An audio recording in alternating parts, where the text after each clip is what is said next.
আফসোস হয় যে কত দিন চলে গিয়েছে আমার জীবনে এটা শেখার আগে, শেখার পরেও কত সময় আলস্যের কারণে কত দীর্ঘদিন আমরা মাত্র 100 বার, মাত্র 5-7-10 মিনিটের কত বড় উপকারিতা, এটা চিন্তার বাইরে।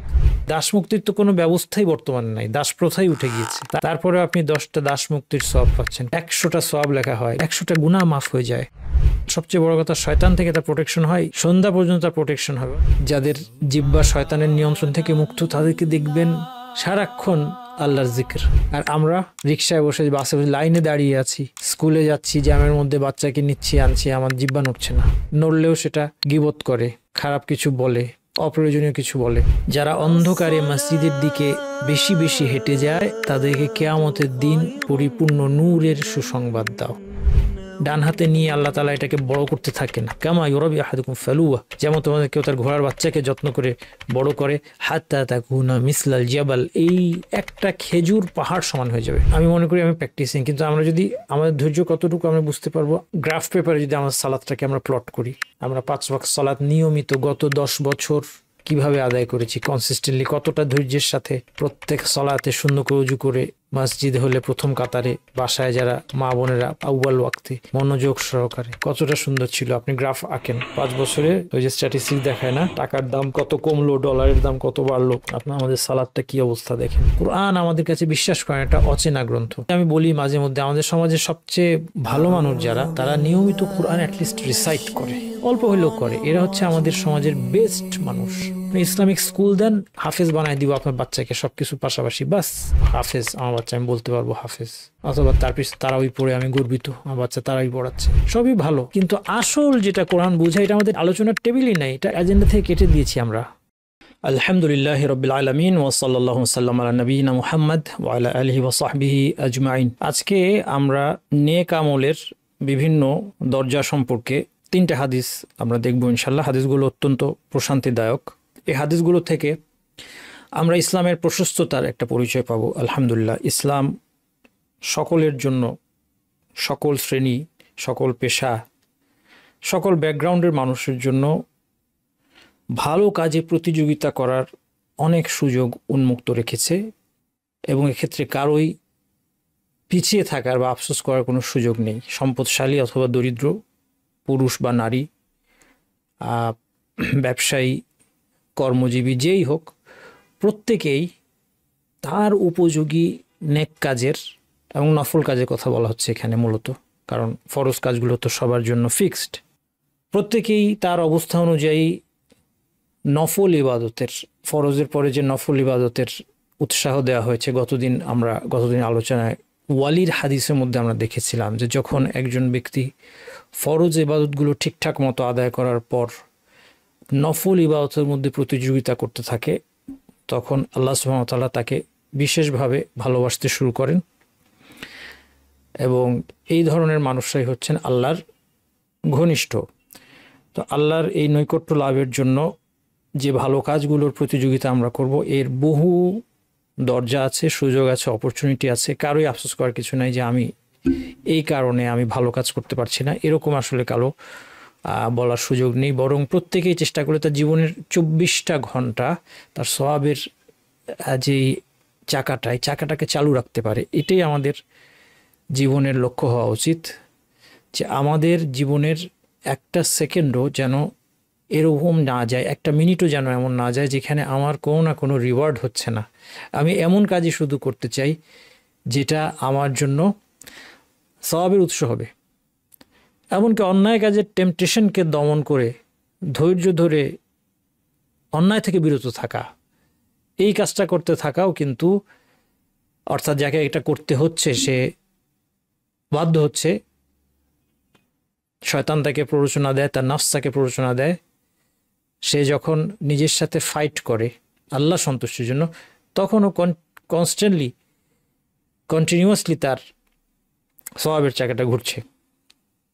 আমরা আজকে 3টা হাদিসের মধ্যে ইনশাআল্লাহ অনেক সুন্দর সুন্দর কথা জানবো রাসূলুল্লাহ সাল্লাল্লাহু আলাইহি ওয়াসাল্লাম বাণী থেকে। প্রথম যে হাদিসটা আজকে আমরা দেখব, আন আবি মালিক আল হারিস ইবনে আসিম আল আশআরি রাদিয়াল্লাহু আনহু। এই সাহাবীর নাম হয়তো খুব বেশি আপনারা শুনেন নাই। আসিম, আল হারিস ইবনে আসিম ওনার নাম, আশআরি গোত্রের যেমন আবু মুসা আল আশারির নাম শুনেছেন আপনারা রাদিয়াল্লাহু আনহু। তো এই সাহাবী আল হারিস ইবনে আসিম, তিনি আশারি গোত্রের একজন সাহাবী।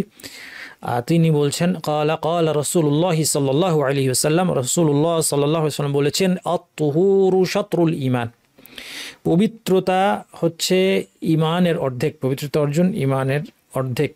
ওয়াল হামদুলিল্লাহি তামলাউল মিজান, আলহামদুলিল্লাহ এই বাক্যটা যেটাকে হামদ বলা হয়, এটা মিজানকে পূর্ণ করে দেয়। আমরা বিশ্বাস করি যে আখিরাতে একটা মিজান আছে, কিয়ামতের দিন একটা মিজান আছে, যেই মিজানের অর্থ হচ্ছে পাল্লা। এই পাল্লায় আল্লাহ আমলের ওজন করবেন। কিভাবে করবেন আল্লাহ ভালো জানেন, এটা আশ্চর্য হওয়ার কিছু নেই। ইন্নাল্লাহা আলা কুল্লি শাইইন কাদির, আল্লাহ তাআলা সব কিছু করতে সক্ষম, কাজে আল্লাহ আমলের ওজন করবেন। কোনো কোনো বর্ণনায় পাওয়া যায় আমলকারীকে পাল্লায় রাখা হবে, আমলকারীকেই পাল্লায় রাখা হবে। কোনো কোনো বর্ণনায় পাওয়া যায় আমলের যে রেকর্ডটা, আমলনামাটা পাল্লায় রাখা হবে। কোনো কোনো বর্ণনায় পাওয়া যায় আমল পাল্লায় রাখা হবে। সবগুলোই সঠিক হতে কোনো বাধা নেই। যাই হোক, আলহামদুলিল্লাহ এই বাক্যটা এই মিজানকে পরিপূর্ণ করে, তাহলে মিজানে অত্যন্ত ভারী একটা বাক্য আলহামদুলিল্লাহ। ওয়া সুবহানাল্লাহি ওয়াল হামদুলিল্লাহি তামলাআনি আও তামলাউ মা বাইনাস সামাওয়াতি ওয়াল আরদ। আর যদি সুবহানাল্লাহ, যাকে বলা হয় তাসবিহ, তাসবিহ আল্লাহর পবিত্রতা ঘোষণা, সুবহানাল্লাহ ওয়াল হামদুলিল্লাহ এবং হামদ, তাসবিহ এবং হামদ পবিত্রতার ঘোষণা এবং আল্লাহ সুবহানাহু ওয়া তাআলার প্রশংসা, এই দুটা যদি একসাথে পড়া হয় তাহলে এই দুটা আসমান জমিনের মধ্যবর্তী পুরো স্থান পরিপূর্ণ করে দেয় এর সওয়াবের দ্বারা। বর্ণনাকারী বলেছেন তামলাআনি অথবা আউ তামলাউ, দুটাই অথবা যে কোনো একটা। বর্ণনাকারীর হয়তো সন্দেহ হয়েছে, যেহেতু হাদিস বর্ণনাকারী খুব সতর্ক থাকতেন হাদিস বর্ণনার ক্ষেত্রে, তাদের সন্দেহ হলে তারা সেটা প্রকাশ করে দিতেন যে আমি এখানে এই শব্দের ব্যাপারে সন্দিহান। আমরা যেটা করি সেটা হচ্ছে সন্দেহ থাকলে এটাকে চেপে যাওয়ার চেষ্টা করি, আমাদের অজ্ঞতা যেন প্রকাশ না পায়, আমরা আমাদের অজ্ঞতা ঢেকে রাখার চেষ্টা করি। কিন্তু হাদিস বর্ণনাকারীরা যেন নবী সাল্লাল্লাহু আলাইহি ওয়াসাল্লাম হাদিসের মধ্যে কোনো ধরনের ভুল তার মাধ্যমে ঢুকতে না পারে, সেই জন্য তারা সন্দেহ হওয়া মাত্র এটা বলে দিচ্ছেন যে তামলাআনি আউ তামলাউ, কোনটা বলেছেন আমি নিশ্চিত না, তাহলে পরবর্তী অন্যরা এটা যাচাই করে নিবে। ওয়াল হামদ ওয়া সুবহানাল্লাহি ওয়া আলহামদুলিল্লাহি, তাহলে এই দুটা বাক্য আসমান জমিনের মধ্যবর্তী সব কিছুকে পরিপূর্ণ করে দেয়। ওয়াস সালাতু নূর, সালাত হচ্ছে আলো, সাদাকাতু বুরহান, সাদাকা হচ্ছে প্রমাণ, দান করা, আল্লাহর রাস্তায় সাদাকা করা, এটা যারা সাদাকা করে তাদের ঈমানের প্রমাণ। কারণ সম্পদ মানুষের প্রিয় জিনিস, সম্পদ মানুষের প্রিয় জিনিসটা একমাত্র প্রকৃত ঈমানদার দান করতে পারে, বিশেষত যখন সে গোপনে দান করে, কেউ জানে না। ওয়া সবরু দুয়া, সবর হচ্ছে দীপ্তি, ধৈর্য দীপ্তি, আলো, উজ্জ্বল আলো, দুয়া। ওয়াল কোরআন হুজ্জাতুন লাকা ওয়া আলাইক, কোরআন তোমার পক্ষে বা বিপক্ষে প্রমাণ হবে। কুল্লু নাস ইয়াগদু ফাবাইউন নাফসাহ ফামুতিকুহা আও মুবিকুহা, প্রত্যেক ব্যক্তি ভোরে বের হয়ে নিজেকে বিক্রি করে, কেউ নিজেকে মুক্তি দেয়, আবার কেউ নিজেকে ধ্বংস করে। পবিত্রতা ঈমানের অর্ধেক, প্রথম যে বাক্য আত-তুহুরু শাতরুল ঈমান, এর অর্থ কি? এর অর্থ সম্পর্কে দুইটা মত আছে। প্রথম মত হচ্ছে এখানে পবিত্রতা বলতে বিশ্বাস, কথা এবং কাজ এই সব কিছুকে নিষিদ্ধ বিষয় থেকে মুক্ত রাখাকে বোঝানো হচ্ছে। এটা ঈমানের অর্ধেক, মানে এটা দ্বীনের অর্ধেক। কারণ আমাদের দ্বীন হচ্ছে, দ্বীনের সব কিছু আপনারা যদি খেয়াল করেন, নেগেটিভ এবং পজিটিভ এই দুইটার মিশ্রণ। লা ইলাহা ইল্লাল্লাহ আলোচনার সময় আমরা দেখেছি নাফি ওয়াল ইসবাত, অন্য সকল মাবুদের ইবাদত পাওয়ার যোগ্যতাকে অস্বীকার করতে হবে এবং আল্লাহর ইবাদত সাব্যস্ত করতে হবে। দুইটাই যদি না হয়, নাফি ওয়াল ইসবাত দুইটা যদি না হয়, তাহলে তাওহীদ হবে না, ঈমান হবে না, দ্বীন হবে না। তাহলে তাখলিয়া ওয়া তাহলিয়া, অন্যভাবে আলেমরা বলেন তাখলিয়া, তাখলিয়া মানে খালি হওয়া। আগে আপনি জামাটা ময়লা থেকে পরিষ্কার করবেন, তারপর সেখানে সুগন্ধি লাগাবেন। তাখলিয়া হচ্ছে ময়লা মুক্ত করতে হবে, খালি করতে হবে সমস্ত নিষিদ্ধ বস্তু, সমস্ত ভ্রান্ত বিশ্বাস, যদি বিশ্বাসের ক্ষেত্রে আসে সমস্ত ভ্রান্ত আকীদা, বিশ্বাস থেকে অন্তরকে পরিচ্ছন্ন করতে হবে। কথার ক্ষেত্রে নিষিদ্ধ কথা থেকে জিহ্বাকে পরিচ্ছন্ন করতে হবে, অঙ্গ প্রত্যঙ্গ নিষিদ্ধ কাজ থেকে পরিচ্ছন্ন করতে হবে এবং তার পাশাপাশি সঠিক আকীদা অন্তর রাখতে হবে। মুখের কথা ঠিক হবে, যেগুলো ইবাদত, কোরআন তেলাওয়াত, আল্লাহর প্রশংসা, তাসবিহ, তাহমিদ, তাহলিল, এগুলো থাকবে। অঙ্গ প্রত্যঙ্গের মধ্যে সালাত এবং অন্যান্য ইবাদত, যাকাত, হজ, এবং অন্যান্য যা যা যা আছে এগুলো আসবে। তাখলিয়ার সাথে তাহলিয়া পাশাপাশি থাকতে হবে, অর্থাৎ সমস্ত নেগেটিভ কোয়ালিটি থেকে মুক্ত হতে হবে এবং পজিটিভ কোয়ালিটিগুলো, যা কিছু আদেশ নিষেধ করা হচ্ছে এখান থেকে মুক্ত হতে হবে, যা কিছু আদেশ দেওয়া হচ্ছে সেগুলো করতে হবে। এই জন্য পবিত্রতা এখানে কি অর্থে, পবিত্রতা শব্দটা খুব খুব সুন্দর না বাংলায় আর কি, মানে অর্থটা পুরোপুরি বোঝা যায় না। পবিত্রতা বলতে মনে হয় যে ময়লার কথা বলা হচ্ছে। মোট কথা সমস্ত নিষিদ্ধ বিষয় থেকে মুক্ত হওয়া, এটাকে এখানে পবিত্রতা বলা হচ্ছে, এবং এটা ইমানের অর্ধেক অর্থাৎ দিনের অর্ধেক। এটা হচ্ছে পবিত্রতা, ইমান তহুর সাতরুল ইমান, এই বাক্যের একটা অর্থ। বাক্যের দ্বিতীয় অর্থ হচ্ছে এখানে সলাতের জন্য দৈহিক পবিত্রতাকে বোঝানো হচ্ছে, যেটা অজু অথবা গোসলের মাধ্যমে অর্জিত হয়, অথবা পোশাকে নাপাকি থাকলে না ধুয়ে ফেলতে হবে, নামাজের জায়গায় নাপাকি থাকলে ইত্যাদি, এটাকে বোঝানো হচ্ছে। সেই ক্ষেত্রে ইমান অর্থ হচ্ছে সলাত। এই অর্থে গেলে বলতে হবে যে এটা হচ্ছে সলাতের অর্ধেক বলা হচ্ছে। ইমান, সলাতকে আল্লাহ ইমান বলেছেন, সলাতকে আল কোরআনে আল্লাহ ইমান বলেছেন। নবী মুহাম্মদ সাল্লাল্লাহু আলাইহি ওয়াসাল্লাম প্রথম কিবলা ছিল কোনটা? বাইতুল মাকদিসের দিকে নামাজ পড়তো মুসলিমরা। মদিনায় হিজরত করে চলে আসার পরে 16-17 মাস পরে কিবলা পরিবর্তন করে মক্কা বানিয়ে দেওয়া হলো। এখন সবাই কিবলা পরিবর্তন করে মক্কার দিকে সালাত আদায় করতে শুরু করলেন। এই অবস্থায় কিছু লোক, ইসলামের শত্রুরা বলা বলি করলো, অথবা মুসলিমরা দুশ্চিন্তায় পড়ে গেল যে এতদিন যারা বাইতুল মাকদিসের দিকে সালাত আদায় করেছে এবং এই অবস্থায় মারা গিয়েছে তাদের কি হবে? আল্লাহ তাআলা কোরআনে ওমা কানা আল্লাহু লিইউদিআ ঈমানাকুম, আল্লাহ তোমাদের ঈমানকে বৃথা যেতে দেবেন না। অর্থাৎ এখানে এই সালাতের কথা বলা হচ্ছে। এই সালাত আল্লাহ বৃথা যেতে দেবেন না, সালাতকে ঈমান নামকরণ করা হচ্ছে এখানে। তার কারণ হচ্ছে সালাত ঈমানের একটা মূল কাজ, ঈমানের একটা লক্ষণ, এবং ঈমানের কারণেই তারা সালাত আদায় করেছিল বাইতুল মাকদিস দিয়ে, কারণ সেটাই তখনকার আদেশ ছিল। এই জন্য এখানে এই বাক্যটা আত-তুহুরু শাতরুল ঈমান এর দ্বিতীয় ব্যাখ্যা কি? দ্বিতীয় ব্যাখ্যা হচ্ছে এখানে অজু, গোসল ইত্যাদি দৈহিক পবিত্রতার কথা বলা হচ্ছে। ঈমান বলতে সালাতকে বোঝানো হচ্ছে। অজু, গোসল, পবিত্রতা সালাতের অর্ধেক কেন? আলেমরা বলছেন কারণ এটা হচ্ছে সালাতের দুইটা কাজ। একটা কাজ সালাত যদি ঠিক হতে হয়, বিশুদ্ধ হতে হয়, সালাতের আগের কিছু কাজ আছে যেগুলো শর্ত, আর সালাতের মাঝখানে কিছু কাজ আছে। তাহলে সালাতের আগের যে কাজগুলো, সেই কাজগুলোর রিপ্রেজেন্টেটিভ হচ্ছে অজু, গোসল, এইগুলো পবিত্রতা অর্জন। এছাড়া অন্যান্য কাজও আছে যেমন সতর ঢাকা, ওয়াক্ত হওয়া ইত্যাদি, কিন্তু এর মধ্যে সবগুলোর প্রতিনিধিত্ব করে কে? অজু এর প্রতিনিধিত্ব করছে, পবিত্রতা অর্জন এর প্রতিনিধিত্ব করছে, এই জন্য একে অর্ধেক বলা হচ্ছে। আবার কেউ কেউ বলেছেন যে এই কারণে অর্ধেক বলা হলো যে এই উদুর মাধ্যমেও গুনাহ মাফ হবে, সলাতের মাধ্যমেও গুনাহ মাফ হয়, দুইটা মিলে একজন মুসলিমের গুনাহগুলোকে মুছে দেয়, ধুয়ে দেয়। এর মধ্যে অর্ধেক কাজটা হয় উদুর মাধ্যমে, বাকি অর্ধেকটা হয় সালাতের মাধ্যমে। তাহলে এই দুইটা ব্যাখ্যা আপনাদের সামনে নিয়ে আসলাম। প্রথমটা হচ্ছে ভ্রান্ত বিশ্বাস, অন্যায় কথা ও কাজ থেকে পবিত্র হওয়া ঈমানের অর্ধেক, আর দ্বিতীয় অর্থ হতে পারে সলাতের জন্য পবিত্রতা অর্জন, সলাতের অর্ধেক। এরপরে আমরা দেখেছি যে তাসবিহ, সুবহানাল্লাহ বলা এবং আলহামদুলিল্লাহ বলা এত ফজিলতপূর্ণ কেন? কারণ তাসবিহ যেটা সুবহানাল্লাহর মধ্যে, এই তাসবিহ এবং হামদের মধ্যে সমস্ত ইসলামী আকীদা অন্তর্নিহিত আছে। আল্লাহ সম্পর্কে আমরা যা কিছু বিশ্বাস করি এর সামারি নিহিত আছে এই তাসবিহ এবং হামদের মধ্যে। কারণ তাসবিহ, সুবহানাল্লাহ, এটার অনুবাদ করা হয় আল্লাহ পবিত্র। পবিত্র বললে যেটা আমি বললাম যে বোঝা যায় না বিষয়টা। সুবহানাল্লাহ বলার মাধ্যমে আমরা আল্লাহ সুবহানাহু ওয়া তাআলাকে সমস্ত ভ্রান্ত আকীদা থেকে মুক্ত বলে ঘোষণা দিচ্ছি। আমরা ঘোষণা দিচ্ছি আল্লাহ কোনো শরীক নাই, আল্লাহর সমকক্ষ অনুরূপ কোনো কিছু নাই। আল্লাহ সুবহানাহু ওয়া তাআলা সমস্ত দুর্বলতা, সীমাবদ্ধতা, ত্রুটি, অন্যায়, অবিচার, জুলুম থেকে মুক্ত, যেগুলো আমরা অনেক সময় আমাদের মনের মধ্যে উকি দেয়। মানুষ অনেক সময় বলে, মানুষ সালাতের পর সুবহানাল্লাহ বলে তারপরে গিয়ে আল্লাহর বিরুদ্ধে অভিযোগ করে যে আল্লাহ কেন আমাকে বিপদে পড়লেন, আমার কি দোষ, আমি তেমন কোনো অপরাধ করিনি। মুসলিমদের দুর্দশা কেন, আল্লাহ সুবহানাহু ওয়া তাআলা দেখছেন না, আল্লাহ সুবহানাহু ওয়া তাআলা কেন ন্যায় বিচার করছেন না, ইত্যাদি ইত্যাদি ইত্যাদি অনেক কথা আল্লাহ সম্পর্কে। এগুলো সব কিন্তু আল্লাহ সম্পর্কে কটু কথা, খারাপ কথা। এগুলো আমরা মুখে না বললে অনেক সময় অন্তরে আসে।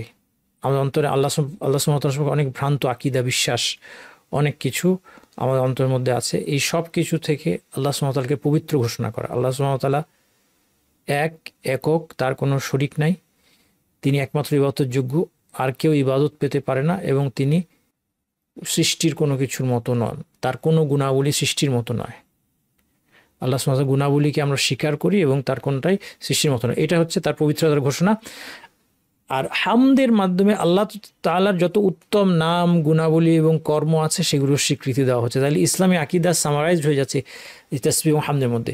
এখান থেকে আমরা একটা জিনিস বুঝতে পারি যে আল্লাহ সুবহানাহু ওয়া তাআলা সম্পর্কে আমাদের বিশ্বাস কী হবে, এটা অত্যন্ত গুরুত্বপূর্ণ। এটা আকীদার অত্যন্ত ইম্পর্টেন্ট পয়েন্ট। কারণ আল্লাহ আমাদের মাবুদ, তিনি আমাদের প্রভু, তিনি আমাদের স্রষ্টা। এটা আর অন্যদের মতো বিষয় না। একটা মানুষের ক্ষেত্রে একটা মানুষের নাম আমি ঠিকভাবে বললাম কি না বললাম তাতে কি আসে যায়? হ্যাঁ, অনেক সময় বলি যে আচ্ছা নামটা কি, এটা নিয়ে এত চিন্তার তোমার দরকার নেই, তো এটা তো ইম্পর্টেন্ট না। মানুষের ক্ষেত্রে বলা যায় যে তার এই গুণটা আছে কি নাই, এই তথ্যটা তার সম্পর্কে সত্য কি সত্য না, এটা এত কিছু এত গুরুত্ব।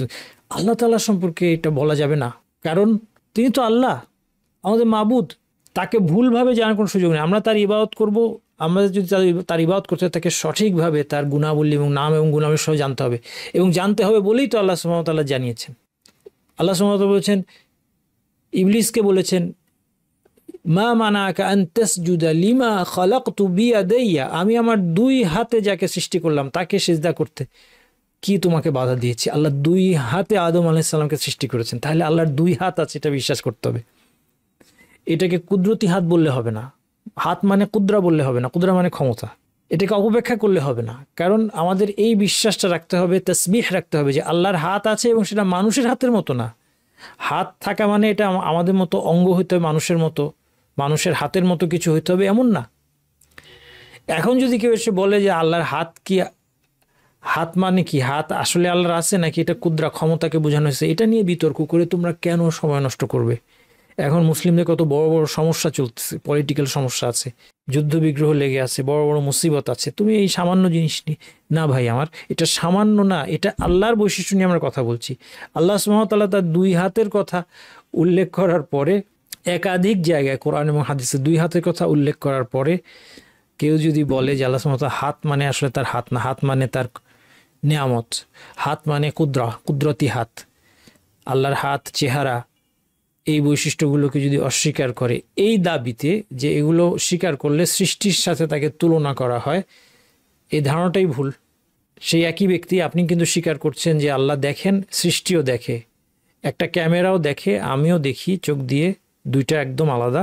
আল্লাহও দেখেন, সেটা সম্পূর্ণ আলাদা, কিন্তু দেখেন, কোনো সন্দেহ নাই। আল্লাহ শোনেন, আমরাও শুনি। একটা মাইক্রোফোনও সাউন্ড পিক করে, মাইক্রোফোনও লিসেন করে, শোনে, কিন্তু এই শোনাগুলো এক না। এটা হচ্ছে আল্লাহ তাসবিহ, কারণ আল্লাহ স্বীকারও করতে হবে আল্লাহ শোনেন, সেই সাথে তাসবিহ, হামদ এবং তাসবিহ দুইটা পাশাপাশি থাকতে হবে। তাইলে এটা যে গুরুত্বপূর্ণ না এটা আমি বলে দিলে হবে না। ইসলামের মধ্যে কোনটা বেশি গুরুত্বপূর্ণ এটাও আল্লাহর রসুল ডিসাইড করবেন। যদি আল্লাহর হাত মানে হাত না হতো, আল্লাহর যদি চেহারা না থাকতো, আল্লাহ হাত না থাকতো, হাত মানে হাত না, সবচেয়ে আগে রাসূলুল্লাহ সাল্লাল্লাহু আলাইহি সাল্লাম বলতেন যে সাবধান, এই যে হাত, আল্লাহর হাতের কথা তোমরা পেয়েছো, এটা কিন্তু হাত না, এটার মানে কিন্তু অন্য কিছু। সাহাবীরা বলতেন, তারা যখন চুপ থেকেছেন, এইটাই প্রমাণ করে যে বাহ্যিক অর্থটাই আমাদেরকে নিতে হবে। এবং দুই হাত, কারণ দুই ক্ষমতার কোনো অর্থ হয় না।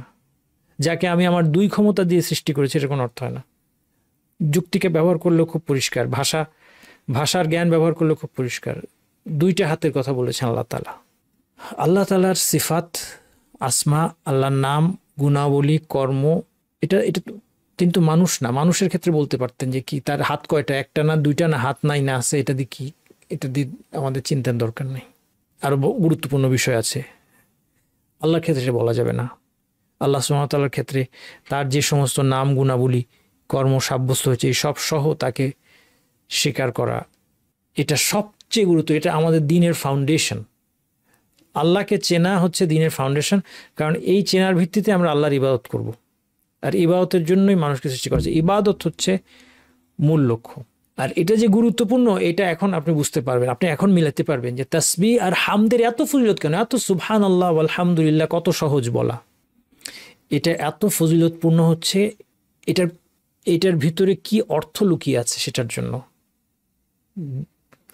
আল্লাহর পরিচয়ের সামারি আছে এই সুবহানাল্লাহ এবং আলহামদুলিল্লাহর মধ্যে। এই জন্য সুবহানাল্লাহি ওয়া বিহামদিহি 100 বার পড়লে কি হয়, আল্লাহর তসবিহ সহকারে হামদ সহকারে আল্লাহর তাসবিহ, হামদ সহ আল্লাহর তাসবিহ করছি আমি, আল্লাহর পবিত্রতা ঘোষণা করছি তার প্রশংসা সহ, অর্থাৎ তার সকল নাম গুণাবলী, উত্তম নাম গুণাবলী কর্মের স্বীকৃতি দেওয়ার সাথে সাথে তারকে সমস্ত সীমাবদ্ধতা থেকে আমরা শরিক থেকে সীমাবদ্ধ ত্রুটি থেকে মুক্ত ঘোষণা করছি। 100 বার সুবহানাল্লাহি ওয়া হামদি পড়লে যে পড়ে তার সমুদ্রের ফেনা রাশির সমপরিমাণ গুনাহ থাকলেও মাফ হয়ে যাবে। কেন? তাসবিহ এবং হামদ আসমান জমিনের মাঝখানের সমস্ত জায়গা এর সোয়াবে ভর্তি হয়ে যায়। কেন? এই কারণে। এই জন্য আমাদেরকে এখন থেকে এটা বুঝে পড়ার চেষ্টা করতে হবে। এবং এই হাদিস থেকে আমরা যেটা বুঝতে পারি যে জিক্রের বিরাট ফজিলত রয়েছে, আল্লাহকে স্মরণ করার। আমি একটা আলোচনা করেছি, সম্পূর্ণ একটা আলোচনা আছে আমার জিকিরের উপরে, যে জিকিরের মধ্যে এটা টাইটেল ছিল সমস্ত সমস্যার সমাধান জিকিরের মধ্যে। এটা সহজ, আমাদের হাতের সামনে আছে, অথচ আমরা এর ব্যাপারে অমনোযোগী। শুধুমাত্র জিক্রের মাধ্যমে সব কিছুর সমাধান আছে। এটা নিয়ে দীর্ঘ আপনার সিরিজ আলোচনা করা যাবে, জিক্রের যে কত উপকারিতা এবং কিভাবে সেটা আমাদের সমস্ত সমাধান নিয়ে আসবে। এবং এটা অথচ এটা সহজ, জিকির করা সহজ। আর যদি আর কোনো ফজিলত নাও থাকতো, এই যেটা লেখা আছে আপনাদের সামনের স্ক্রিনে, এটাও আমাদের যথেষ্ট হতো। ফাযকুরুনি আযকুরকুম, আল্লাহ বলছেন তোমরা আমাকে স্মরণ করো, আমি আল্লাহ আমাদেরকে স্মরণ করবেন। হাদিসে এসেছে ইন যাকারানি ফি নাফসি যাকারতুহু ফি নাফসি, সে যদি নিজে মনে মনে আমাকে স্মরণ করে, আমি আমার নিজের কাছে তাকে স্মরণ করি। ইন যাকারানি ফি মালাইন, একটা জমায়েতের মধ্যে যদি স্মরণ করে, যাকারতুহু ফি মালাইন খায়রিম মিনহুম, তাদের চেয়ে উত্তম সমাবেশে আমি তাদেরকে স্মরণ করি। আমরা আশা করি আমাদের আজকে এই যে আলোচনা, যতক্ষণ আমি কোরআন হাদিস নিয়ে আমরা বিশুদ্ধ আলোচনা করব, এটা একটা সমাবেশে আল্লাহকে স্মরণ করার মতো। এবং আশা করি আল্লাহ আমাদেরকে আরও উত্তম মজলিসে সমাবেশে আমাদেরকে স্মরণ করবেন। জিকিরের মাধ্যমে জাগতিক কাজ যেগুলো মানুষের নিজের প্রয়োজনে করে, এই কাজ করে সে দ্বীনি বেনিফিট লাভ করতে পারে। মান আকালা তাআমান ফাকালা আলহামদুলিল্লাহিল্লাযী আত'আমানি হাযা ওয়া রাযাকানি মিন গায়রি হাওলি মিন্নি ওয়ালা কুওয়া। আপনাদের অনেকে মুখস্থ আছে এটা দোয়া, খাবারের পরের যেটা পড়তে হয় বা পড়া উত্তম। সমস্ত প্রশংসা ওই আল্লাহর জন্য যিনি আমার কোনো শক্তি সামর্থ্য ছাড়াই আমাকে খাদ্য খাইয়েছে এবং রিজিক হিসেবে আমাকে দিয়েছেন। গুফিরা লাহু মা তাকাদ্দামা মিন যামবি, তার অতীতের গুনাহ মাফ করে দেওয়া হয়। কত বড় ফজিলত! আপনি খাচ্ছেন আপনার প্রয়োজনে, এরপর আপনি এই জিকির, আল্লাহকে স্মরণ, খাওয়ার সাথে সাথে আল্লাহকে স্মরণ, আল্লাহর দেওয়া খাদ্য, আল্লাহর দেওয়া রিজিক থেকে খেয়ে আল্লাহকে স্মরণ করা আল্লাহ সুবহানাহু ওয়া তাআলার কাছে এত পছন্দনীয় যে অতীতের সমস্ত গুনাহ মাফ করে দেওয়া হয়। সেই জন্য আমাদেরকে খুঁজতে হবে আসলে আল্লাহ কি পছন্দ করেন, আমার যুক্তি কি বলে সেটা না। আমি যদি চিন্তা করি, আমি অনেক জটিল করে ফেলতে পারি। যে আমার জন্য মনে হয় মানুষ যখন জ্ঞান ছাড়া আল্লাহকে সন্তুষ্ট করার চেষ্টা করে, সে জীবনকে নিজের জন্য জটিল বানিয়ে ফেলে। সে এমন কিছু করে যেটা আদৌ আল্লাহ তাকে করতে বলেন নাই, এবং সেটা করতে গিয়ে সে হয়তো অনেক কষ্ট করে, পরিশ্রম করে, অনেক কষ্ট করে সে একটা কাজ করছে, তার নিজের উপর সে টর্চার করছে রীতিমতো আল্লাহকে সন্তুষ্ট করার জন্য, কিন্তু আল্লাহর সন্তুষ্টি সেখানে নাই। এই জন্য জ্ঞান ছাড়া কোনো দিন আল্লাহর সন্তুষ্টি হয় না। জ্ঞান ছাড়া কোনো দিন ইবাদত করতে পারবেন না আপনি। পোশাকের ক্ষেত্রেও এই বর্ণনাটা এসেছে, পোশাক পরার পরে যদি বলে আলহামদুলিল্লাহিল্লাযী কাসানি হাযা সাওব, এই পোশাকটা যিনি আমাকে পরেন, বাকিটা কি ওয়া রাযাকানি মিন গায়রি হাওলি মিন্নি ওয়ালা কুওয়া গুফিরা লাহু মা তাকাদ্দামা মিন যামবি। এখানে কোনো বর্ণনা এসেছে ওয়া মা তাআখার, ভবিষ্যতের গুনাহ মাফ করে, কিন্তু ভবিষ্যতের গুনাহ উল্লেখটা বিশুদ্ধ নয়, অতীতের গুনার উল্লেখটা গ্রহণযোগ্য ইনশাআল্লাহ। এই জন্য দেখেন জিকিরের কত বড় উপকারিতা। মান ক্বালা লা ইলাহা ইল্লাল্লাহু ওয়াহদাহু লা শারীকা লাহু লাহুল মুলকু ওয়া লাহুল হামদু ওয়া হুয়া আলা কুল্লি শাইইন কাদির ফি ইয়াউমিন মিআতা মাররা, এই জিকির যে 100 বার বলবে, লা ইলাহা ইল্লাল্লাহু ওয়াহদাহু লা শারীকা লাহু লাহুল মুলকু ওয়া লাহুল হামদু ওয়া হুয়া আলা কুল্লি শাইইন কাদির, এটা 100 বার পড়তে 5 মিনিট, দ্রুত যাওয়া পড়তে পারেন, মাঝারি গতিতে পড়লে 7 মিনিট, স্লো পড়লেও 10 মিনিট। জীবনের আফসোস হয় যে কত দিন চলে গিয়েছে আমার জীবনে এটা শেখার আগে, এবং এটা শেখার পরেও কত সময় আলস্যের কারণে কত দীর্ঘদিন আমরা মাত্র 100 বার, মাত্র 5, 7, 10 মিনিটের কত বড় উপকারিতা, এটা চিন্তার বাইরে। একমাত্র বোকা গবেট না হলে কেউ এই জিকির মিস দেয় না। আমরা যদি কেউ মিস দেই, তাহলে এর মতো, এই লোকের মতো মানে বলতে হয় আহাম্মক আর কেউ নাই। স্বর্ণের খনি আপনি, হ্যাঁ, আপনাকে যেন ডেকে ডেকে কেউ বলছে যে ভাই আমার কাছ থেকে তুমি 10 ভরি স্বর্ণ নিয়ে যাও প্রতিদিন। যদি এরকম হতো, কল্পনা করার জন্য বলছি, 10 ভরি স্বর্ণ নিয়ে যাও, ফ্রি, কিচ্ছু দেওয়া লাগবে না। আমি লজ্জা করে বললাম বা আলস্য করবো না, থাকা, আমি যাব না। কেউ এটা করবে? কেউ এটা করবে না। সারা রাত জগালে জেগে বসে থাকবে এটা সংগ্রহ করার জন্য। দেখেন, কানাত লাহু আদলা আশরি রিকাব, সে 10টা দাস মুক্তির সওয়াব পায়। দাস মুক্তির তো কোনো ব্যবস্থাই বর্তমানে নাই, দাস প্রথাই উঠে গিয়েছে, তারপরে আপনি 10টা দাস মুক্তির সওয়াব পাচ্ছেন। কুতিবাত লাহু মিআতু হাসানা, 100টা সওয়াব লেখা হয়। মুহিয়াত আনহু মিআতু সাইয়্যা, 100টা গুনাহ মাফ হয়ে যায়। কানাত লাহু হিরজান মিনাশ শাইতান, সবচেয়ে বড় কথা শয়তান থেকে তার প্রোটেকশন হয়। ইয়াউমাহু যালিক হাত্তা ইউমসি, সন্ধ্যা পর্যন্ত তার প্রোটেকশন হবে। ওয়ালাম ইয়াতি আহাদুন আফদালা মিম্মা জাআ বিহি ইল্লা আহাদুন আমিলা আকসারা মিন যালিক, তার চেয়ে উত্তম কোনো আমল কেউ করতে পারবে না আনলেস তার চেয়ে বেশি করে। ওয়ামান ক্বালা সুবহানাল্লাহি ওয়া বিহামদিহি ফি ইয়াউমিন মিআত মাররা হুত্তাত খাতায়া ওয়ালাউ কানাত মিসলা জাবাদিল বাহর, এটা আমি আগে বলেছি। সুবহানাল্লাহি ওয়া হামদি 100 বার 2 মিনিট, 1.5 মিনিট 2 মিনিট লাগে। সুবহানাল্লাহি ওয়া হামদি 100 বার পড়তে 1.5 মিনিট 2 মিনিট লাগে। সমুদ্রের ফেনা রাশির পরিমাণ গুনাহ হলেও তাকে আল্লাহ তাআলা মাফ করে দিবেন। এবং এগুলো আমরা এখন থেকে বুঝে পড়ার চেষ্টা করব। কেন? কারণ এই জিকিরের এত বড় ফজিলত হয়েছে কি কারণে? এর কন্টেন্টের কারণে। এখানে অনুবাদটা দেওয়া আছে, স্ক্রিনশট নিয়ে রাখতে পারেন, বইও আছে। কালিমাতানি খাফিফাতানি আলাল লিসান থাকিলাতানি ফিল মিজান হাবিবাতানি ইলার রহমানি, হাদিস আপনারা সবাই ছোটবেলা থেকে জানেন, তাই না? সুবহানাল্লাহি ওয়া বিহামদিহি সুবহানাল্লাহিল আযীম, এই দুটো বাক্য আল্লাহর কাছে প্রিয়, পাল্লায় ভারী, জিহ্বায় হালকা। জিকিরের ব্যাপারটাই তাই, জিকির করা সহজ, কিন্তু আমরা জিকির করতে ভুলে যাই। শয়তান আমাদেরকে জিকিরের কথা ভুলিয়ে দেয়। ঘন্টার পর ঘন্টা একটা লোক বাসে বসে থাকে, তার জিহ্বাটা শয়তান কি করেছে? পেরেক দিয়ে আটকে রেখেছে মাটির সাথে, গজাল দিয়ে মাটিতে আটকে রেখেছে। আমাদের জিহ্বা, আমাদের অন্তর শয়তানের কারাগারে বন্দী, তাই না? এটা আমি প্রায় বলি। এই জন্য আমাদের জিহ্বা নড়ে না। যাদের জিহ্বা শয়তানের নিয়ন্ত্রণ থেকে মুক্ত, তাদেরকে দেখবেন সারাক্ষণ আল্লাহর জিকির, জিহ্বা অলস বসে নাই। আর আমরা রিক্সায় বসে, বাসে বসে, লাইনে দাঁড়িয়ে আছি, স্কুলে যাচ্ছি, জ্যামের মধ্যে বাচ্চাকে নিচ্ছি আনছি, আমার জিহ্বা নড়ছে না। নড়লেও সেটা কি করে? গীবত করে, খারাপ কিছু বলে, অপ্রয়োজনীয় কিছু বলে। সলাত ও নূর, সলাত হচ্ছে আলো। আলেমগণ বলেছেন পৃথিবীতে মুমিনের অন্তর এবং অন্তর্দৃষ্টিকে আলোকিত করে। কলব এবং বাসীরা, সলাতের দ্বারা মুমিনের দৃষ্টি খুলে যায়, অন্তর আলোকিত হয়। কবরের অন্ধকারে সেটা আলো হবে। নেক আমল কবরের অন্ধকার দূর হওয়ার কারণ হবে। এবং সালাত সিরাতকে আলোকিত করবে, কেননা নেক আমল সিরাতকে আলোকিত করার কারণ। আল্লাহ তাআলা বলেছেন ইয়াউমা তারাল মুমিনিনা ওয়াল মুমিনাতি ইয়াসআ নূরুহুম বাইনা আইদিহিম ওয়া বিআইমানিহিম, সেদিন মুমিন নরনারীকে দেখবে তাদের সামনে এবং ডানে তাদের আলো দ্রুত চলমান। সিরাতের উপর খুব কঠিন দিন, খুব কঠিন একটা দিন, আমাদের চিন্তারও বাইরে।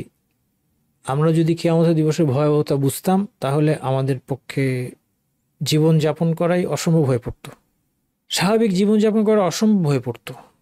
আমরা যখন শুধু মৃত্যু কষ্টের, আপনি যদি আর সব কিছু বাদ দেন, মৃত্যুর দিনটার কথা যদি আপনি চিন্তা করেন, যে মৃত্যুর দিন কি ঘটনাগুলো ঘটবে একের পর এক, এগুলো পড়ার সময় আমি কখনো ভাবি না যে আমি সেই মানুষটা। এটা আমি ভাবি না, এটা আমি ভাবতে পারি না যে আমি সেই মানুষটা। যেই মৃত ব্যক্তির বিবরণটা হাদিসের মধ্যে আমি পড়ছি, কোরআনের আয়াতের মধ্যে পড়ছি, সেই লোকটা তো আমি। এটা আমরা ভাবতে পারি না বলেই আমরা হাসতে পারি আজকে। আর এরপর কিয়ামতের প্রত্যেকটা ইভেন্ট এরকম, জান্নাত জাহান্নামের বিবরণ, প্রত্যেকটা জিনিস এরকম। ইয়াউমা তারাল মুমিনিনা ওয়াল মুমিনাতি, সেদিন দেখবে তাদের আলো সিরাতের উপর, কাউকে তার সামনে আলো দেওয়া হবে। গাড়ির যেরকম হেডলাইট থাকে, গাড়ির হেডলাইট কেন থাকে? সামনে আলো থাকলে চলতে সবচেয়ে সুবিধা। আমল অনুপাতে একজনকে সামনে আলো দেওয়া হবে, কাউকে ডান পাশে আলো দেওয়া হবে। কারো যদি একটা আলোটা ডান পাশে থাকে তাহলে সামনে একটু কম দেখবে, কিন্তু তাও তার আলো আছে। কাউকে হয়তো শুধু বুড়ো আঙ্গুলে, পায়ের বুড়ো আঙ্গুলের মধ্যে আলো দেওয়া হবে, একবার জ্বলবে একবার নিভবে। এই সিরাত পার হতে হবে এই আলো দিয়ে। তাহলে আশা করা যায় যারা সালাত ঠিকভাবে হেফাজত করেন, সালাতের এই সালাত তাদের জন্য এই সিরাতের মধ্যে আলো হবে। আন বুরাইদা রাদিয়াল্লাহু আনহু বলছেন, নবী সাল্লাল্লাহু আলাইহি ওয়াসাল্লাম থেকে বলছেন, বাশশিরিল মাশাঈনা ফিল যুলামি ইলাল মাসাজিদি বিন নূরিত তাম্মি ইয়াউমাল কিয়ামাহ, যারা অন্ধকারে মসজিদের দিকে বেশি বেশি হেঁটে যায় তাদেরকে কিয়ামতের দিন পরিপূর্ণ নূরের সুসংবাদ দাও। এই সুসংবাদটা মূলত ভাইদের জন্য, যাদেরকে মসজিদে যাওয়া তাদের জন্য বাধ্যতামূলক।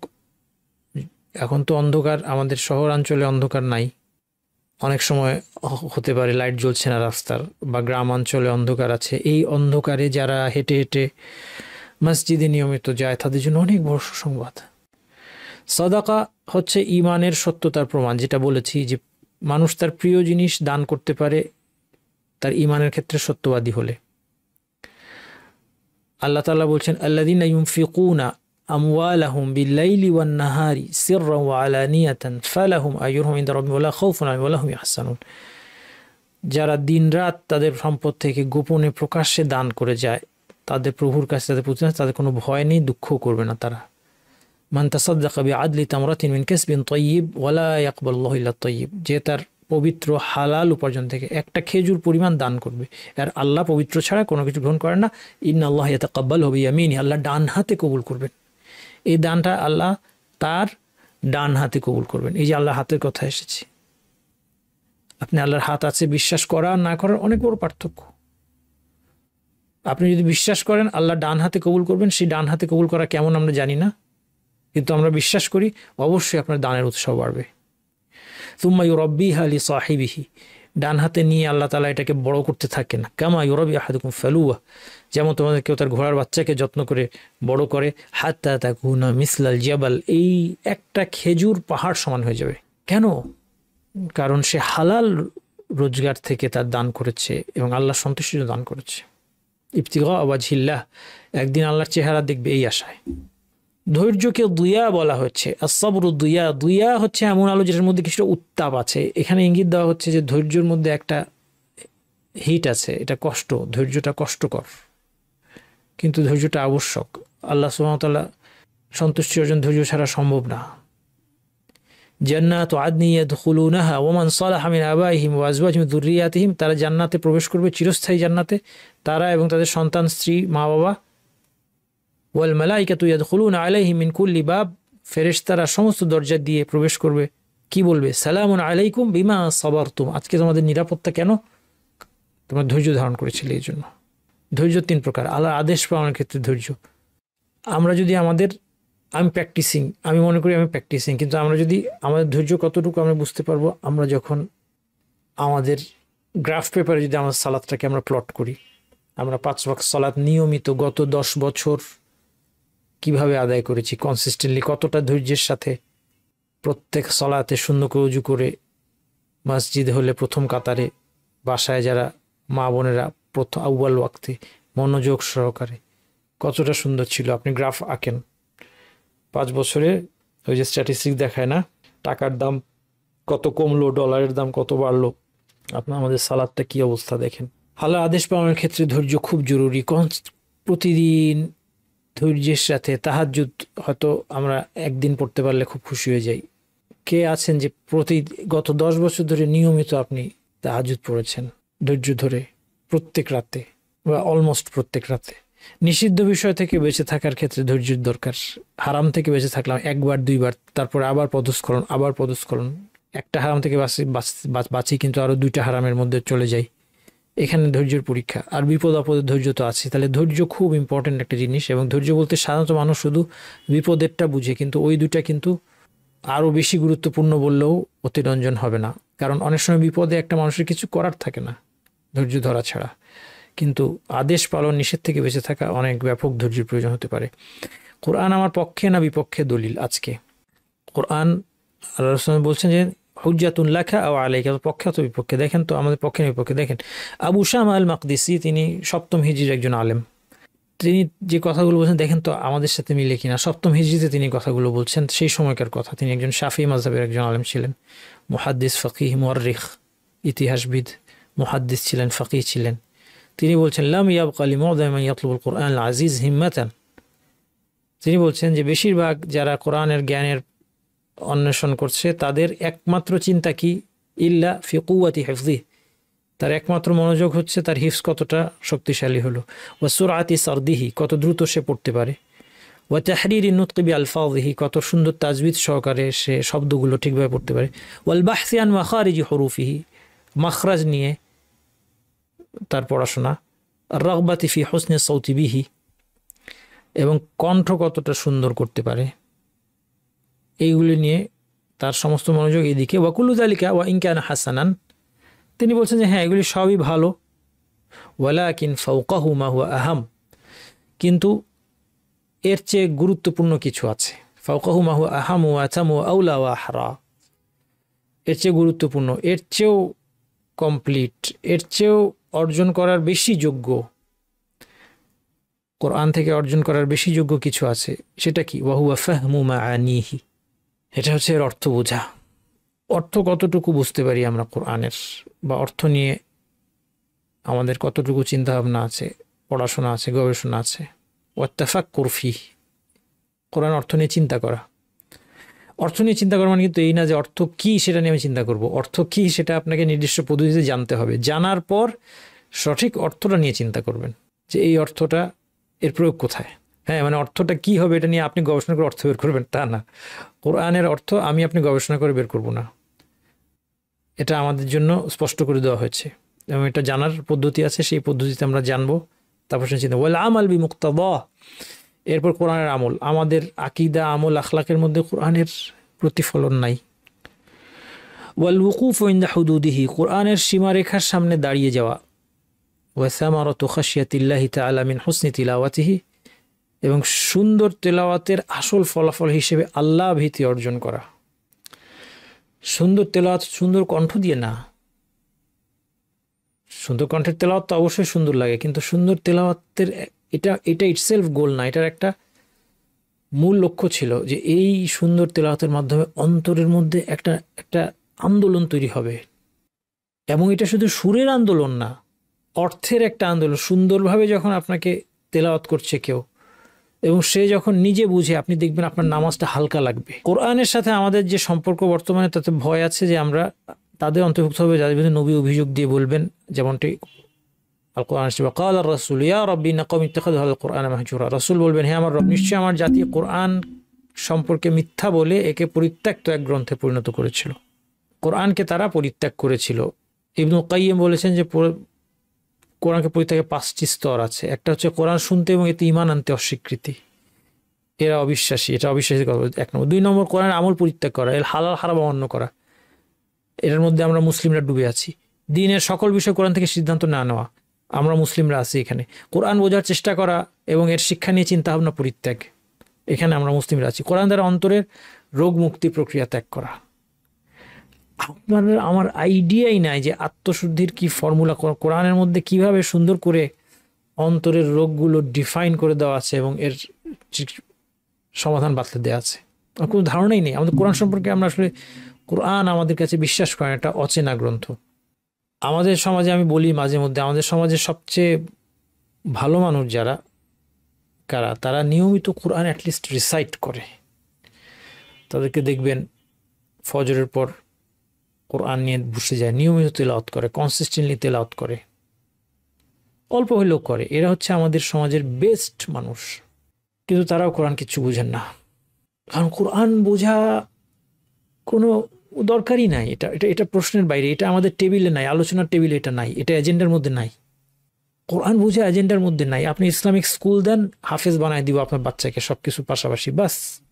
কবে আমার বাচ্চা হাফেজ হবে, মিষ্টি খাওয়াবো, কিচ্ছু না বুঝলেও কোনো অসুবিধা নেই। কোরআন বোঝার দরকার কি? বুঝলি হাফেজ আমার বাচ্চা, আমি বলতে পারবো হাফেজ। অথবা তারাবি, তার পিছনে তারাবি পড়ে আমি গর্বিত, আমার বাচ্চা তারাবি পড়াচ্ছে, সবই ভালো। কিন্তু আসল যেটা কোরআন বোঝা, এটা আমাদের টেবিলেই নাই, আলোচনার টেবিলেই নাই, এটা এজেন্ডার বাইরে, এটাকে এজেন্ডা থেকে কেটে দিয়েছি আমরা। আল্লাহ তাআলা উলাইকা ইউমিনুনা বিহি, যাদেরকে আমি কোরআন দিয়েছি আর তারা কিতাব দিয়েছি আর তারা যথাযথভাবে তেলাওয়াত করে, তারা আসলে এর প্রতি ইমানদার। কোরআন তেলাওয়াত শব্দের অর্থ আরবিতে অনুসরণ করা, এই জন্য যথাযথ তেলাওয়াত মধ্যে পাঠ, অর্থ অনুধাবন, আনুগত্য, এই সব কিছু চলে আসছে। এর আদেশ নিষেধ মেনে চলা, বিশুদ্ধভাবে পাঠ করতে হবে অবশ্যই, উচ্চারণের মধ্যে বিকৃতি করা যাবে না। এখন তো অনেক সময় সুর রাখতে গিয়ে উচ্চারণ বিকৃত করতে আমরা প্রস্তুত। সুন্দর সুরে তেলাওয়াত করতে হবে। মসজিদে ইমাম নিয়োগ দেওয়া হবে, কারটা শুনতে কমিটির ভালো লাগছে, অজ্ঞ কমিটি, তাদের ভালো লাগছে কোনটা সেটা, তারা না বুঝে, কোরআনের কোনো অর্থ না বুঝে, তাজবিদ কিচ্ছু শুনতে ভালো লাগছে আমাদের। হ্যাঁ, তো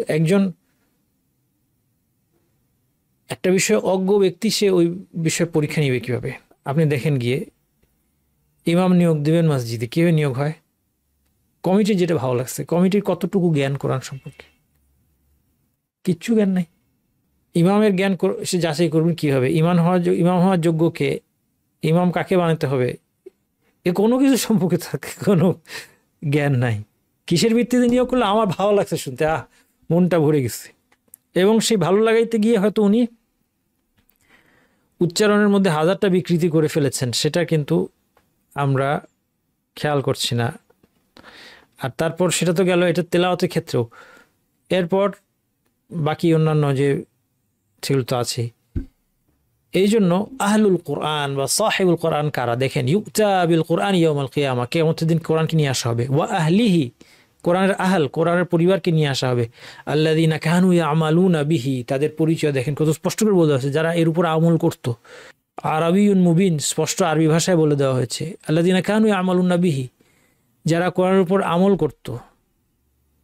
কোথায় কোরআনের আমল? তাকদুমুহু সূরাতুল বাকারা ওয়া আলে ইমরান, তাদের সামনে কি থাকবে? অগ্রভাগে বাকারা এবং আলে ইমরান থাকবে। কাআন্নাহুমা গামামাতানি আও যুল্লাতানি সাওদাওয়ানি বাইনাহুমা শারকুন আও কাআন্নাহুমা খিরকান মিন তায়রিন সাওয়াফা তুহাজানি আন সাহিবিহিমা, শামিয়ানার মতো, মেঘের খণ্ডের মতো, অথবা ডানা মেলে উড়ে চলা পাখির মতো তারা থাকবে, পাটকারীদের পক্ষে বিতর্ক করবে। বেশি বেশি কোরআন পড়ুন, বেশি বেশি কোরআনকে আঁকড়ে ধরুন, কোরআন বোঝার জন্য চেষ্টা করুন, জানার চেষ্টা করুন অর্থ, তিলাওয়াত অর্থ। কুল্লু নাসি ইয়াগদু, প্রত্যেক ব্যক্তি, ফাবাইউন নাফসাহ, প্রত্যেক ব্যক্তি ভোরে বের হয়ে নিজেকে বিক্রি করে। কেউ নিজেকে মুক্ত করে, কেউ আল্লাহর কাছে নিজেকে বিক্রি করার মাধ্যমে আসলে নিজেকে মুক্ত করে। যে আল্লাহর কাছে নিজেকে বিক্রি করলো সে নিজেকে মুক্ত করলো, যে শয়তানের কাছে নিজেকে বিক্রি করে দিল সে নিজেকে ধ্বংস করে। আল্লাহ তাআলা বলেছেন, ওয়া মিনান নাসি মান ইয়াশরি নাফসাহু ইবতিগা মারদাতিল্লাহ ওয়াল্লাহু রাউফুম বিল ইবাদ, মানুষের মধ্যে এমন লোক আছে যে আল্লাহর সন্তুষ্টি লাভের আশায় নিজেকে বিক্রি করে দেয়। আল্লাহ তাআলা বলছেন, ইন্নাল্লাহা আশতারা মিনাল মুমিনিনা আনফুসাহুম ওয়া লাহুম বিআন্না লাহুমুল জান্নাহ, আল্লাহ জান্নাতের বিনিময়ে তাদের মুমিনদের জানমাল তাদের থেকে কিনে নিয়েছেন। ইউকাতিলুনা ফি সাবিলিল্লাহি ফায়াকতুলুন ওয়া ইউকতালুন, তারা আল্লাহর পথে লড়াই করে, শত্রুকে হত্যা করে এবং নিজেরাও নিহত হয়।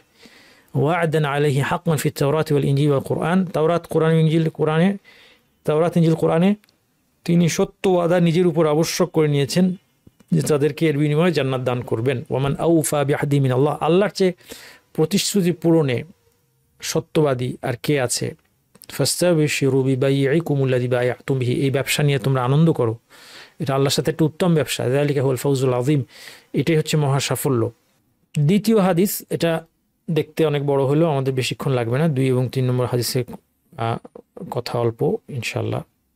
আবু যার রাদিয়াল্লাহু থেকে বর্ণিত, তিনি বলছেন, আন্না নাসান মিন আসহাবি রাসূলিল্লাহি সাল্লাল্লাহু আলাইহি ওয়াসাল্লাম ক্বালু লিন-নবী সাল্লাল্লাহু আলাইহি ওয়াসাল্লাম, একদল লোক, নবী সাহাবী একদল লোক নবী সাল্লাল্লাহু আলাইহি ওয়াসাল্লামকে বললেন, ইয়া রাসূলুল্লাহ যাহাবা আহলু দুসুরি বিল উজুর, সম্পদশালী লোকেরা সব সওয়াব নিয়ে গেল। ইউসাল্লুনা কামা নুসাল্লি, আমরা যে নামাজ পড়ি তারা সেভাবে নামাজ পড়ে। ইয়াসুমুন কামা নাসুম, আমাদের মতো তো ওরাও রোজা রাখে। ওয়া তাসাদ্দাকুনা বিফুদুলি আমওয়ালিহিম, কিন্তু আমাদের চেয়ে তাদের একটা বেটার, একটা সুবিধা আছে, তারা অতিরিক্ত সম্পদটা আল্লাহর রাস্তায় দান করে দেয়। ক্বালা, নবী সাল্লাল্লাহু আলাইহি ওয়াসাল্লাম বললেন, আওয়ালাইসা কাদ জাআলাল্লাহু লাকুম মা তাসাদ্দাকুন, দান করার মতো তোমাদের কিছু দেন নাই আল্লাহ?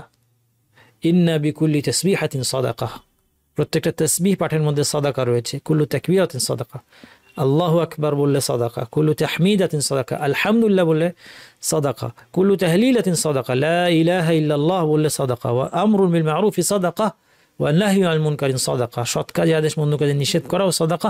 ওয়া ফি বুদ'i আহাদিকুম সাদাকা, স্বামী স্ত্রী মিলিত হওয়ার মাঝেও সাদাকা আছে। ক্বালু ইয়া রাসূলুল্লাহ আয়াতি আহাদুনা শাহওয়াতু ওয়া ইয়াকুন লাহু ফিহা আজরুন, কেউ যখন তার কামনা পূরণ করে তার কি এতে সওয়াব হবে? ক্বালা আরাআইতুম লাউ ওয়াদাআহা ফি হারামিন কানা আলাইহি বিজরুন, তিনি জিজ্ঞেস করলেন যদি হারাম পথে করতো গুনাহ হতো না? সাহাবীরা বললেন যে হ্যাঁ। ফাকাযালিকা ইযা ওয়াদাআহা ফিল হালালি কানা লাহু আজরুন, একইভাবে যখন বৈধ পথে সে সম্পন্ন করবে তখন এর মধ্যে তার সওয়াব রয়েছে। কাজেই প্রত্যেকটা হালাল কাজ যখন মানুষ বেছে বেছে করে, একটা হালাল কাজ যে আমি আল্লাহর সন্তুষ্টির জন্য, একই কাজ হারাম পথে করা সম্ভব হালাল, আমি হারামটা না খেয়ে হালালটা খাবো আল্লাহর সন্তুষ্টির জন্য, আমি ব্যভিচারের দিকে পা না বাড়িয়ে বিয়ে শাদীর দিকে যাব, এই প্রত্যেকটা জিনিসে তার জন্য সাদাকা রয়েছে, সওয়াবের ব্যবস্থা রয়েছে। অন্য বর্ণনায় এসেছে আন্না মিন আবওয়াবিস সাদাকা, সাদাকার বিভিন্ন দরজার মধ্যে কি আছে? তাকবীর, আল্লাহু আকবার, সুবহানাল্লাহ ওয়ালা আলহামদুলিল্লাহ, লা ইলাহা ইল্লাল্লাহ, আস্তাগফিরুল্লাহ অতিরিক্ত এখানে আসলো, ইস্তিগফার করা। ওয়া তা'মুরু বিল মা'রুফ, সৎ কাজে আদেশ দিবে, তানহা আনিল মুনকার, মন্দ কাজ নিষেধ করবে, তা'জিলু শাওকিয়াতা আন তারিকি নাস ওয়াল আযম ওয়াল হাজার, পথ থেকে কি সরাবে, কাটা, শৌকা, আযম হচ্ছে হাড়, যেগুলো কষ্টদায়ক বস্তু, হাজার পাথর সরিয়ে দিবে। তাহদিল আমা, অন্ধকে পথ দেখাবে। তুসমিউল আসাম্মা ওয়াল আবকাম হাত্তা ইয়াফকাহ, একটা বধির বোবা লোককে বুঝতে সাহায্য করবে। তুজিল মুস্তাদিল্লা আলা হাজাতিন লাহু কাদ আলিমতা মাকানাহা, কেউ কোন একটা জায়গায় পৌঁছতে চাচ্ছে, তাকে পথ দেখিয়ে দেওয়া, যে ভাই এটা কই, হসপিটালটা কোথায়, এখানে। আমরা সাদাকার নিয়ত এগুলো করি না, এগুলো প্রত্যেকটা কাজ মধ্যে সাদাকা আছে। তাসআ বিশিদ্দাতি সাকাইকা ইলাল্লাহ ফাল মুস্তাগীথ, যে তোমার কাছে সাহায্য চাচ্ছে, দুই পায়ে ছুটে যাবে তাকে সাহায্য করতে। তারফাউ বিশিদ্দাতি যিরাইকা মা'আদ দাঈফ, তোমার দুই হাতের বাহুতে যে জোর আছে, দুর্বলকে কোনো কিছু লিফট করতে, বহন করতে সাহায্য করবে। কুল্লু যালিকা মিন আবওয়াবিস সাদাকাতি মিনকা আলা নাফসিক। আমার উস্তাদ একটা মজার গল্প বলতেন আমাকে, মানে বলেছিলেন আর কি। আমার কোরআনের উস্তাদ, আপনাদেরকে মজার গল্পটা একটু বলি। আমি একবার ট্রেনে উঠলাম, যার কাছে আমি হাফস রিওয়ায়াতের সনদ নিয়েছি আর কি, সুদানি রাহিমাহুল্লাহ, মারা গিয়েছেন। তো ট্রেনে ওঠার পর উনি টিকিট পায় নাই, মানে উনি পেয়েছে হলো স্ট্যান্ডিং টিকিট, আর আমার সিট পড়েছে একটা মেয়ের পাশে। মেয়েটা হচ্ছে আপনার মনে হয় চিটাং ইউনিভার্সিটির ছাত্র, আমি ঢাকা থেকে ছাত্রী, ঢাকা থেকে চিটাং যাব। তো আমার হয়েছে মহাবিপদ, দুই দিকে বিপদ। একে তো একটা মেয়ের পাশে সিট, তার মধ্যে উস্তাদের সিট নাই। এখন উস্তাদে না বসি আমি কেমনে বসি? তো এখন উস্তাদকে অনেক রিকোয়েস্ট করে কিছুক্ষণ বসাইলাম, মানে বুঝতে পারছেন একটা মেয়ের পাশে একটা সিটে দুইজনে মিলে কোনোভাবে বসা। যাই হোক, তারপরে লম্বা সফর শেষে চিটাং নামার সময় উস্তাদ আমাকে বলে যে তুমি মেয়ের ব্যাগটা নাও, সুটকেসটা নাও। আমি তো অবাক হয়ে গেলাম, উনি আমাকে দিয়ে ওই মেয়ের সুটকেস নামাইলো। তারপর আমাকে উনি বলতেছে যে তোমরা বাংলাদেশে আলেমরা মানুষকে কোনো হেল্প করো না, তুমি দেখলা ওই মেয়েটা একলা, ওর সুটকেসটা বহন করার কোনো উপায় নাই, কেউ নাই, তুমি সুটকেস নামাই দিলে না কেন? তারপর সে আমাকে বলতেছে যে আমি একবার, উনি বলতেছে যে এরকম উনি একবার ট্রেনে একটা বয়স্ক লোক বাংলাদেশি, আর উনি তো সুদানি লোক, তো একটু লম্বা ছিলেন, ছিপছিপে, আর একটু ডার্ক কালার, খুব খুব হ্যান্ডসাম ছিলেন দেখতে, কিন্তু ডার্ক কালার আর একটু ছিপছিপে লম্বা। তো বাংলাদেশি একজন বয়স্ক লোক, তিনি মনে ব্যাগ রাখার জায়গা পাচ্ছেন না, তো সুদানি উস্তাদ আমার, উনি বলছেন যে ব্যাগটা আমার কাছে দেন, আমি ধরি। তো বলছেন যে ওই লোক মনে করছে মনে হয় ব্যাগ নিয়ে দৌড় দিবে, তো সে আরও শক্ত করে বুকের মধ্যে ব্যাগটা আঁকড়ে ধরছে। তো বাংলাদেশে হচ্ছে এই অবস্থা। তো কাউকে ওই হেল্প করতে গেলে আবার উল্টা বিপদে পড়ে যাওয়ার চান্স আছে বাংলাদেশে, কারণ বাংলাদেশে আমরা এই কালচারটা, আমার উস্তাদের অভিযোগ ছিল যে তোমরা আলেমরা এগুলি করো না, এগুলি করা উচিত। যাই হোক, তারপর বললেন কুল্লু যালিকা মিন আবওয়াবিস সাদাকাতি মিনকা আলা নাফসিক, রাসূল সাল্লাল্লাহু আলাইহি ওয়াসাল্লাম বললেন যে এই সব কিছু সাদাকার বিভিন্ন দরজা, তোমার নিজের জন্য এটা সাদাকার মতো, অর্থাৎ তুমি সওয়াবটা তুমি নিজে অর্জন করলে। ওয়ালা কাফি জিমাইকা যাওজাতিকা আজরুন, এবং তোমার স্ত্রীর সাথে মিলিত হওয়ার মধ্যে তোমার জন্য সওয়াব রয়েছে। কোনো কোনো বর্ণনা এসেছে তাবাসসুমুকা ফি ওয়াজহি আখিকা সাদাকাহ, তোমার ভাইকে হাসি উপহার দেওয়া এক ধরনের সাদাকা। এটাও যেমন হাসিটাকে আমাদের অনেক সময় আমরা সামাজিকভাবে দুর্বলতার লক্ষণ হিসেবে দেখি। কেউ তার ভাইকে দেখে হাসি দেয়, তাহলে মনে করে যে কিছু আমার কাছে চাচ্ছে, কোনো দুর্বলতা আছে, হ্যাঁ, কিন্তু এটা একদম সাদাকা। এরপর হচ্ছে সর্বশেষ হাদিস, রাসূল সাল্লাল্লাহু আলাইহি ওয়াসাল্লাম বলছেন, আবু হুরায়রা রাদিয়াল্লাহু আনহু থেকে বর্ণিত, রাসূল সাল্লাল্লাহু আলাইহি ওয়াসাল্লাম বলছেন কুল্লু সুলামা মিনান নাসি আলাইহি সাদাকাতুন কুল্লা ইয়াউমিন তাতলু ফিহি শামস।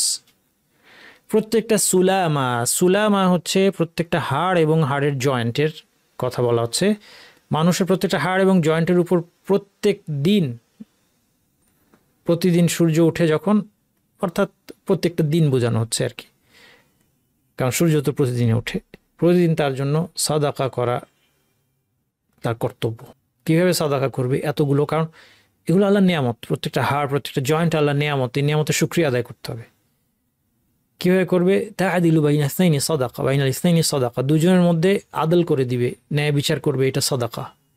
এই ন্যায় বিচার কিন্তু এটা কিন্তু সবার, অনেকের এটা শুধু ন্যায় বিচার করা মানে কি শুধু বিচারক, কোর্টের বিচারক না, আপনি আপনার ঘরের সন্তানদের মধ্যে ন্যায় বিচার করা, এটা সাদাকার নিয়তে করবেন। প্রতিষ্ঠানে, স্কুলে শিক্ষক ছাত্রদের মধ্যে ন্যায় বিচার করা, আপনার অফিসে কর্মচারীদের মধ্যে ন্যায় বিচার করা। ওয়া তুঈনু রাজুলা ফি দাব্বাতিহি, একজন ব্যক্তিকে তার বাহনে উঠতে সাহায্য করবে। ফাতাহমিলহু আলাইহা, তাকে বাহনে তুলে দিবে। তারফাউ লাহু আলাইহা মাতাআহু সাদাকা, এবং তার মালপত্র তুলতে সাহায্য করবে, এটাও সাদাকা। ওয়াল কালিমাতু তাইয়্যিবাতু সাদাকা, উত্তম বাক্য, উত্তম কথা সাদাকা। একটা সুন্দর কথা বলেন, একটা মানুষকে কিচ্ছু করতে না পারলে একটা সান্ত্বনা দেন, আল্লাহর কথা বলেন, আল্লাহ সাহায্য করবে বিপদগ্রস্ত মানুষকে, এটাও সাদাকা। আপনি বলেন যে আল্লাহ ভরসা করেন, আল্লাহকে চান, আল্লাহকে দোয়া করেন, আল্লাহ আপনার বিপদ দূর করে দেবেন, এই কথাগুলো বলেন। ওয়া বিকুল্লি খুতওয়াতিন তামশিহা ইলা সালাতি সাদাকা, সালাতের প্রত্যেকটা স্টেপ সাদাকা। তুমিতুল আযা আনিত তারিকি সাদাকা, পথ থেকে কষ্টদায়ক বস্তু সরিয়ে দেওয়া, এটাও সাদাকা।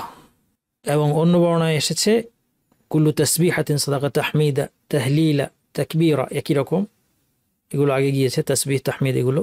আমর বিল মারুফ নাহি আনিল মুনকার।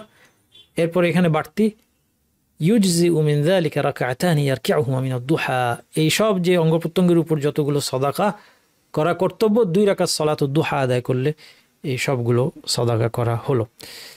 আলহামদুলিল্লাহ, সুবহানাকাল্লাহু ওয়া বিহামদিকা, আশহাদু আল্লা ইলাহা ইল্লা আনতা, আস্তাগফিরুকা ওয়া আতুবু ইলাইক।